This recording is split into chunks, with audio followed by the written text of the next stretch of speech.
Hey guys, तो आज हम फिर से आप सभी के लिए लेकर आ चुके हैं क्लास 12 के केमिस्ट्री का जो सेकेंड चैप्टर है विलियन के महत्वपूर्ण ऑब्जेक्टिव क्वेश्चन। ये ऐसे क्वेश्चंस हैं जो कि आपके एग्जाम में हर बार पूछे जाते हैं और आप सभी लोगों को इन सभी क्वेश्चंस को तैयार कर लेना चाहिए। गाइस, चैप्टर नंबर 2 विलियन को हम पूरी तरह से कंप्लीट करा चुके हैं। अगर आपको चैप्टर नंबर 2 का वीडियोज लेक्चर्स देखना है तो आप प्लेलिस्ट में जाकर देख सकते हैं और प्लेलिस्ट का लिंक मैं नीचे डिस्क्रिप्शन में दे दूंगा। अगर चैप्टर नंबर 2 का हैंड रिटेन बेहतरीन नोट्स अगर आपको चाहिए तो नोट्स आपको मैं प्रोवाइड करा दिया हूं टेलीग्राम चैनल पर। आप सभी लोग टेलीग्राम चैनल पर ज्वाइन होकर नोट्स को डाउनलोड कर सकते हैं। टेलीग्राम चैनल का नेम है अल्फा इंस्टीट्यूट और उसका लिंक है नीचे डिस्क्रिप्शन में। अगर लिंक के जरिए नहीं खुलता है तो आप डायरेक्ट जाकर टेलीग्राम पर सर्च कर लीजिए, अल्फा इंस्टीट्यूट चैनल आपके सामने आ जाएगा। गाइस, अगर आपको बेहतरीन तरीके से असाइनमेंट टेस्ट के साथ में डीपीपी और प्रैक्टिस पेपर के साथ में अपने बोर्ड एग्जाम की तैयारी करनी है, वो भी फ्री में, तो आप सभी लोग मेरे बेंजीन बैच को ज्वाइन कर सकते हैं। यह बेंजीन बैच आपको अल्फा इंस्टीट्यूट ऐप पर मिलेगा। ऐप का लिंक नीचे डिस्क्रिप्शन में दिया गया है। सभी लोग जाकर डाउनलोड करके बेंजीन बैच में ज्वाइन हो जाएं। ज्वाइन करने के लिए कैसे ज्वाइन होना है बेंजीन बैच में, आपको एक नीचे डिस्क्रिप्शन में एक वीडियो मिल जाएगा। वीडियो में आपको मैं स्टेप बाय स्टेप बताया हूं कि बेंजीन बैच में कैसे आपको ज्वाइन करना है। आप देखकर इजीली ज्वाइन हो सकते हैं। तो गाइस, चलिए आज के सबसे महत्वपूर्ण ऑब्जेक्टिव क्वेश्चन जो कि आपके एग्जाम में बार बार पूछे जाते हैं देख लेते हैं। तो गाइस, चलिए स्टार्ट करते हैं। सबसे पहला क्वेश्चन आप सभी के लिए मैं स्क्रीन पे लेकर आ रहा हूं। ये नहीं, ये पहला क्वेश्चन है। चलिए, यह क्वेश्चन क्या है जरा मुझे देख लेने दीजिए। क्वेश्चन क्या है? क्वेश्चन है निम्नलिखित में से कौन सा गुणधर्म अणुओं की संख्या पर निर्भर नहीं करता है? जरा बताइएगा सभी लोग कमेंट बॉक्स में सबसे पहले, फिर मैं आपको क्वेश्चन का आंसर बता रहा हूं और मैं बता रहा हूं क्यों कौन सा ऑप्शन और क्यों सही है।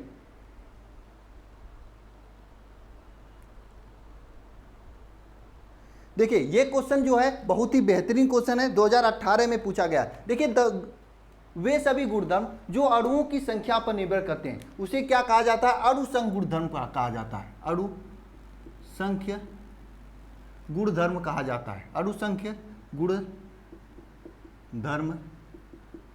कहा जाता है। वे सभी गुणधर्म जो विलयन में उपस्थित अणुओं की संख्या पर निर्भर करता है। मैंने आपको बताया था किसी भी विलयन के वे सभी गुणधर्म जो विलयन में उपस्थित अणुओं की संख्या पर निर्भर करते हैं उसे क्या कहते हैं? अणुसंख्य गुणधर्म कहते हैं। अणुसंख्य गुणधर्म आपके 4 प्रकार के होते हैं, मैंने आपको बताया था। पहला होता है आपका, पहला क्या होता है बताइएगा जरा, पहला क्या होता है? वाष्प दाब में पहला क्या होता है? वाष्प दाब में क्या होता है? में अवनमन। दूसरा होता है क्वथनांक में उन्नयन। तीसरा होता है आपका हिमांक में अवनमन और चौथा होता है परासरण दाब।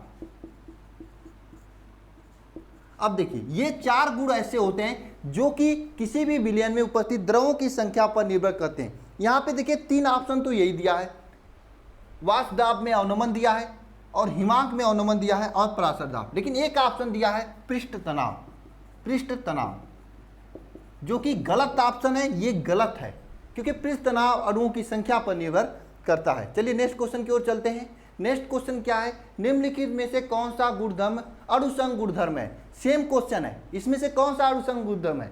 अणुसंख्य गुणधर्म क्या होते हैं? वे सभी गुणधर्म जो विलयन में उपस्थित अणुओं की संख्या पर निर्भर करते हैं उसे क्या कहा जाता है? अणुसंख्य गुणधर्म कहा जाता है। तो निम्नलिखित में से कौन सा अणुसंख्य गुणधर्म है? इस क्वेश्चन में देखिएगा, कौन सा अणुसंख्य गुणधर्म? अणुसंख्य गुणधर्म नहीं है, नहीं, कौन सा अणुसंख्य गुणधर्म है ये पूछा है क्वेश्चन, बताइए।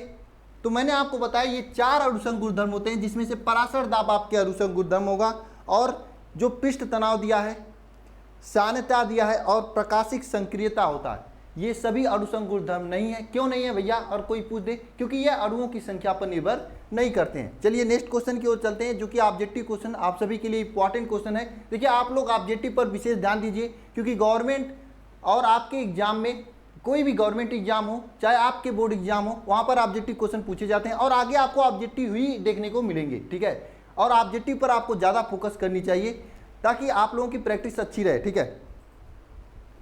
चलिए ये नेक्स्ट क्वेश्चन है आप सभी के लिए। क्या है क्वेश्चन? निम्नलिखित में से विलयन का अणुसंग गुणधर्म नहीं है। कौन सा विलयन का अणुसंग गुणधर्म नहीं है? बताइए कौन सा इसमें से अणुसंग गुणधर्म नहीं है। मैंने आपको बताया 4 ही अणुसंग गुणधर्म होते हैं, परावास दाब में अवनमन, क्वथनांक में उन्नयन, हिमांक में अवनमन और पराशर दाब। यहाँ पे एक ऑप्शन ऐसा है पृष्ठ तनाव, जो कि ऑप्शन नंबर ए है, और ऑप्शन नंबर ए जो कि पृष्ठ तनाव है, ये आपका अणुसंग गुणधर्म नहीं है, अणुसंख्य गुणधर्म नहीं है। पृष्ठ तनाव जो कि ऑप्शन नंबर ए है, जो कि आपका क्या है, अणुसंग गुणधर्म नहीं है। चलिए नेक्स्ट क्वेश्चन की ओर चलते हैं। नेक्स्ट क्वेश्चन आप सभी के सामने है। क्वेश्चन क्या है? हिमांक में अवनमन सीधा समानुपाती होता है। हिमांक में अवनमन क्या होता है? सीधा समानुपाती होता है। किसके समानुपाती होता है? मैंने आपको बताया था हिमांक में अवनमन क्या होता है, अच्छे तरीके से आपको समझाया था। चलिए फिर से समझा देता हूं। हिमांक में अवनमन किसे कहते हैं? चीजें आपको भूल रही हैं, हाँ? चलिए फिर से समझा देता हूं। हिमांक में अवनमन क्या होता है? हिमांक में अवनमन क्या होता है? देखिए कोई भी द्रव है, कोई भी द्रव, अब मान लीजिए इस बाटल में पानी है, इस बाटल में पानी है, इस बाटल में जो पानी है, इस पानी को अगर ठंडा करें तो ठंडा करने में पहले मान लीजिए 0 डिग्री सेंटीग्रेड पर ठंडा हो जाता है, ठीक है। 0 डिग्री सेंटीग्रेड पर ठंडा होकर ये जल बर्फ में जम जाता है, यानी इसका हिमांक मान लीजिए 0 डिग्री सेंटीग्रेड है। लेकिन जब इसमें हम कुछ मिला दें, मान लीजिए कोई भी चीज़ मिला दिया हमने, नमक ही मिला दिया, नमक वैसे नहीं चलता लेकिन फिर भी चलिए नमक ही मिला दिया। अवाष्पशील विलेय पदार्थ, ये जो है कोई अवाष्पशील विलेय पदार्थ, सर ये अवाष्पशील विलेय पदार्थ क्या होता है, जिसके बारे में मुझे समझाइए। देखिए अवाष्पशील विलेय पदार्थ क्या होता है, क्या होता है, जरा समझाइए सर मुझे इसी के बारे में। मैं बता रहा हूं अवाष्पशील विलेय पदार्थ क्या होता है। अवाष्पशील विलेय पदार्थ वे पदार्थ होते हैं जो विलयन से वाष्पशित नहीं होते हैं। अगर हम इसमें अवाष्पशील विलेय पदार्थ इस पानी में मिला देते हैं, जल में मिला देते हैं, इस बाटल में मिला देते हैं, तब इसको अगर फिर से ठंडा करेंगे तो ये 0 डिग्री सेंटीग्रेड पर ठंडा नहीं होगा, ये कुछ नीचे ठंडा होगा। ये मान लीजिए -0.5 डिग्री सेंटीग्रेड पर ठंडा हो रहा है, यानी 0.5 डिग्री सेंटीग्रेड इसके हिमांक में कुछ कमी हुई है, और इसी कमी को क्या कहते हैं, हिमांक में अवनमन कहते हैं। और हिमांक में जो अवनमन होता है, हिमांक में अवनमन, हिमांक में अवनमन जो होता है यह आपका प्रोपोर्शनल होता है। ये किसके प्रोपोर्शनल होता है? मोललता के, मोललता के प्रोपोर्शनल होता है। हिमांक में अवनमन मोललता के प्रोपोर्शनल होता है, ठीक है। हिमांक में अवनमन सीधे समानुपाती होता है मोललता के। तो ऑप्शन में कौन सा ऑप्शन सही है बताइए? ऑप्शन नंबर सी, विलयन की मोललता पे। चलिए नेक्स्ट क्वेश्चन की ओर चलते हैं। नेक्स्ट क्वेश्चन क्या है? समान ताप पर कौन सा युग्म समपरासरणी विलयन है? ऐसे क्वेश्चन आपके एग्जाम में पूछे जाते हैं बार बार, और आप लोग हो जाते हो गुम। क्या हो जाते हैं आप लोग? आप लोग हो जाते हो गुम, ठीक है। ऐसे क्वेश्चन अगर आपसे एग्जाम में पूछ लिया जाए तो आप लोगों को तो जैसे लगता है शौक लग गई है, लेकिन ऐसे क्वेश्चन बहुत ही आसानी से हो जाते हैं। मैं अभी करके दिखाऊंगा ऐसे क्वेश्चन कैसे आसानी से होते हैं। चलिए जरा सभी लोग सही, वैसे तो मैं लेक्चर में बताया था कि ऐसे क्वेश्चन किस तरह से किए जाते हैं, बहुत ही आसान होते हैं ऐसे क्वेश्चन, ऐसे क्वेश्चन बहुत ही आसान होते हैं। एक बार अपने से ट्राई करो सभी लोग, एक बार सभी लोग अपने से ट्राई करो।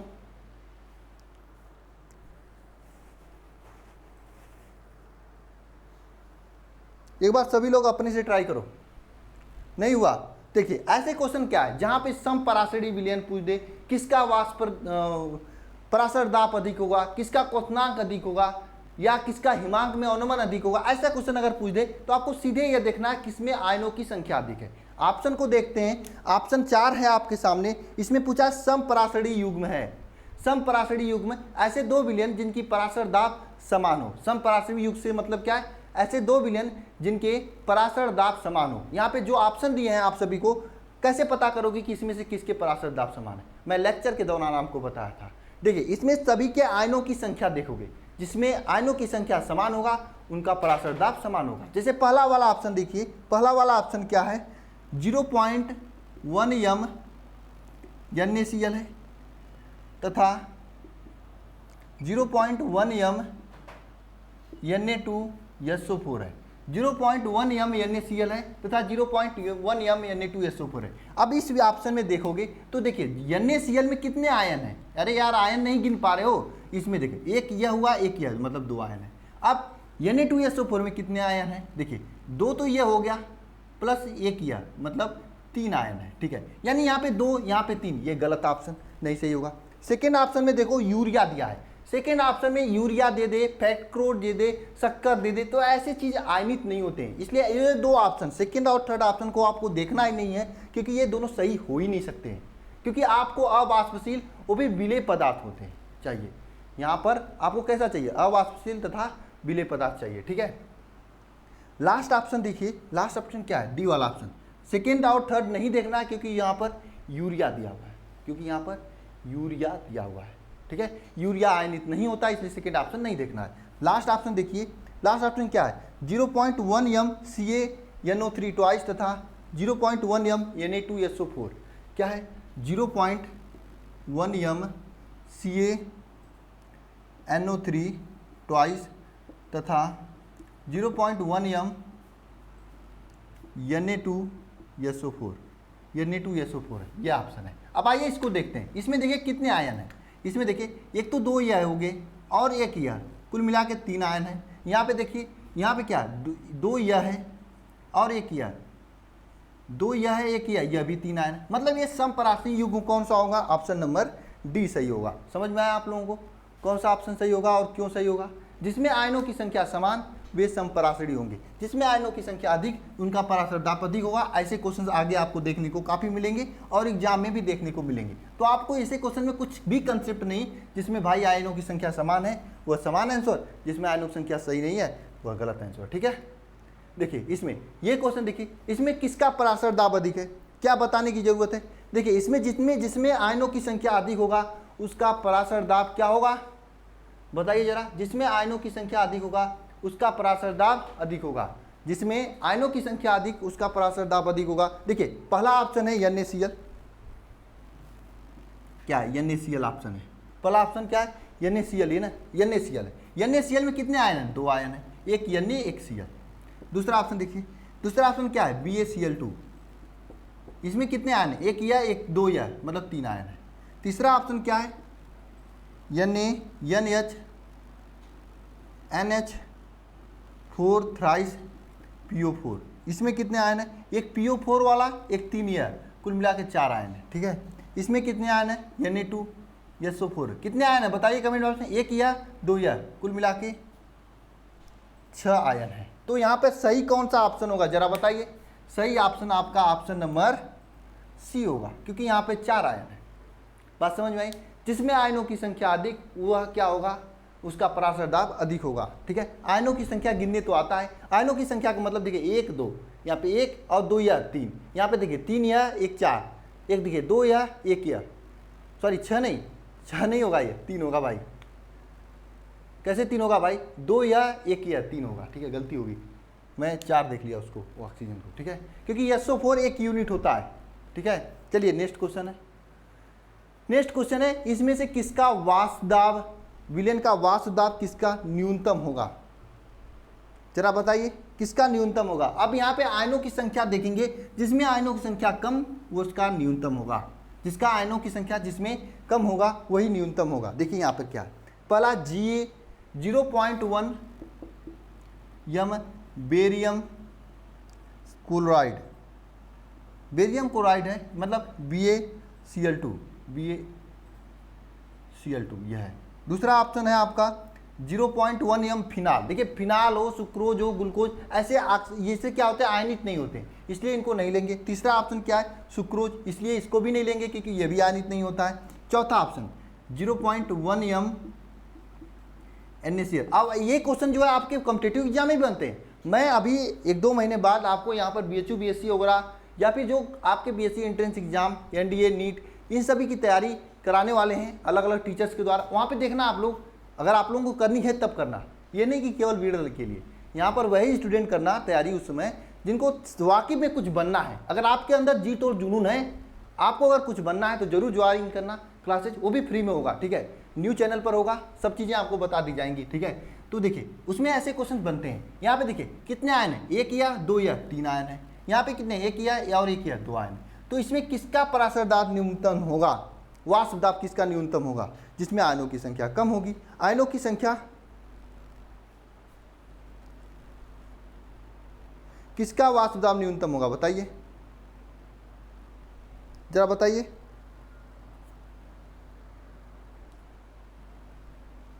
किसका वाष्प दाब न्यूनतम होगा, बताइए कौन सा ऑप्शन सही होगा।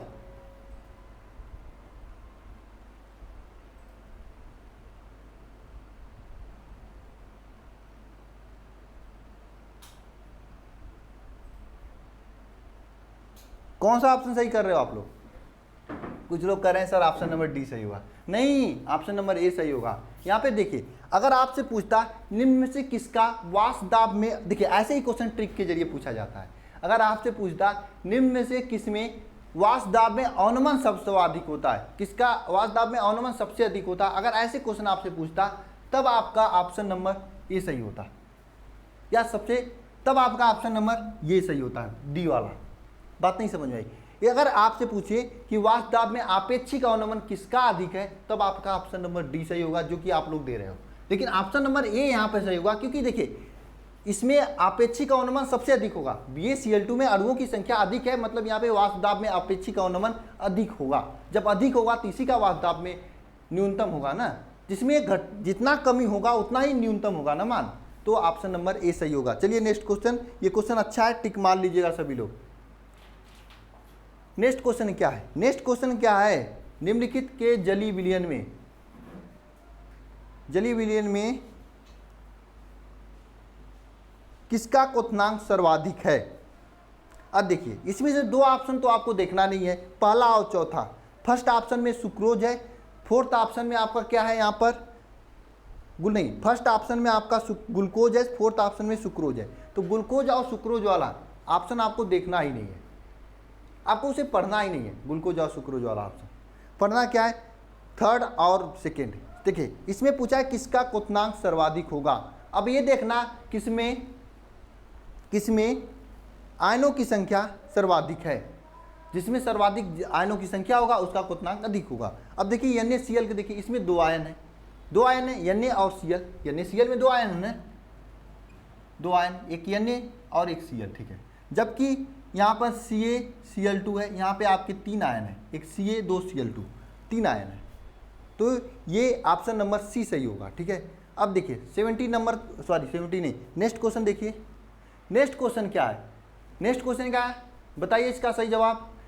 सूत्र के द्वारा मोलल उन्नयन स्थिरांक और Kf के बीच संबंध होगा। निम्न सूत्र द्वारा मोलल उन्नयन स्थिरांक Kb की गणना की जा सकती है। किस सूत्र के द्वारा Kb की गणना की जा सकती है, बताइए ऑप्शन नंबर कौन सही होगा।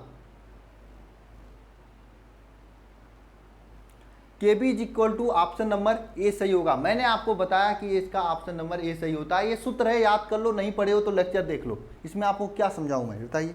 चलिए नेक्स्ट क्वेश्चन चलते हैं।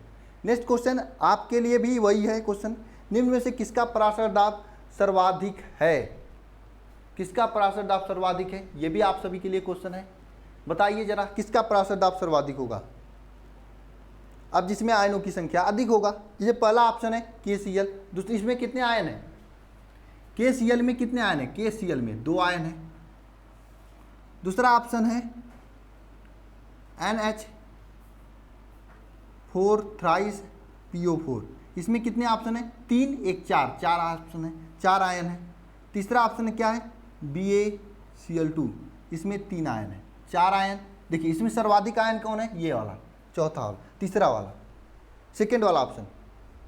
तो इसमें सर्वाधिक पराशर दाब किसका होगा, बी वाले को होगा, क्योंकि यहाँ पे चार आयन है।